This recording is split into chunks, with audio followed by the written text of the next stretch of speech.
വയനാട് ഉരുൾപൊട്ടലിൽ കാണാതായവരെ മരിച്ചതായി കണക്കാക്കുമെന്ന് സർക്കാർ. ഇതിനായി പ്രാദേശിക സമിതി ആദ്യം പട്ടിക തയ്യാറാക്കും. ധനസഹായത്തിനായി 2 സമിതികൾ രൂപീകരിച്ചു.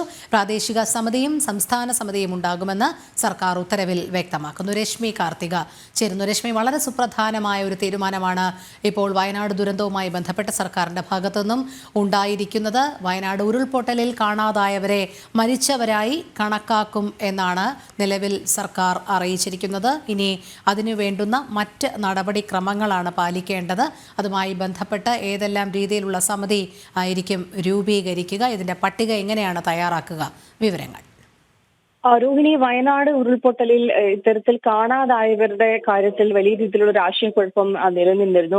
അവരുടെ ആശ്രിതർക്കുള്ള സഹായം എങ്ങനെയാണ് എന്ന തരത്തിൽ വലിയ രീതിയിലുള്ള ആശയക്കുഴപ്പമൊക്കെ നിലനിന്നിരുന്നു. മാത്രമല്ല, ഈ പുനരധിവാസവുമായി ബന്ധപ്പെട്ടുള്ള കാര്യത്തിലും പല വിവാദങ്ങൾ നിലനിന്നിരുന്നു. സർക്കാരിനെതിരെ പലതരത്തിലുള്ള വിമർശനങ്ങൾ ഉയരുന്നൊരു സാഹചര്യം ഉണ്ടായിരുന്നു. ആ ഒരു സാഹചര്യത്തിലാണ് ഇപ്പോൾ സർക്കാർ ഉത്തരവ് പുറപ്പെടുവിച്ചിരിക്കുന്നത്. ധനസഹായത്തിനായി 2 സമിതികളെയാണ് പ്രധാനമായും രൂപീകരിച്ചിരിക്കുന്നത്. അത് പ്രാദേശിക സമിതിയും ഒപ്പം തന്നെ സംസ്ഥാന സമിതിയും ഉണ്ടാകും.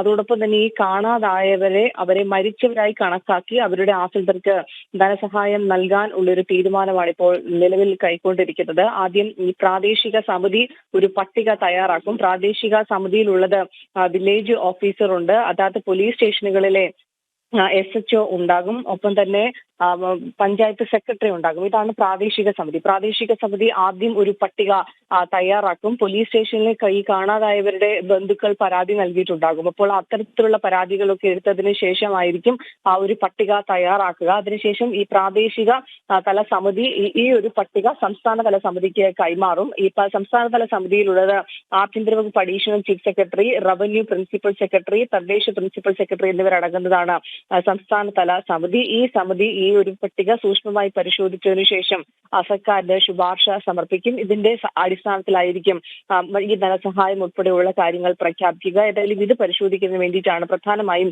പ്രാദേശിക തല സമിതിയും സംസ്ഥാന തല സമിതിയും രൂപീകരിച്ചിരിക്കുന്നത്. ഒപ്പം തന്നെ ഈ കാണാതായവരെ മരിച്ചവരുടെ പട്ടികയിൽ ഉൾപ്പെടുത്തി അവരുടെ ആശ്രിതർക്ക് ധനസഹായം നൽകാനും തീരുമാനമായിട്ടുണ്ട്. ശരി, രശ്മി കാർത്തികയാണ് വിവരങ്ങൾ നൽകിയത്.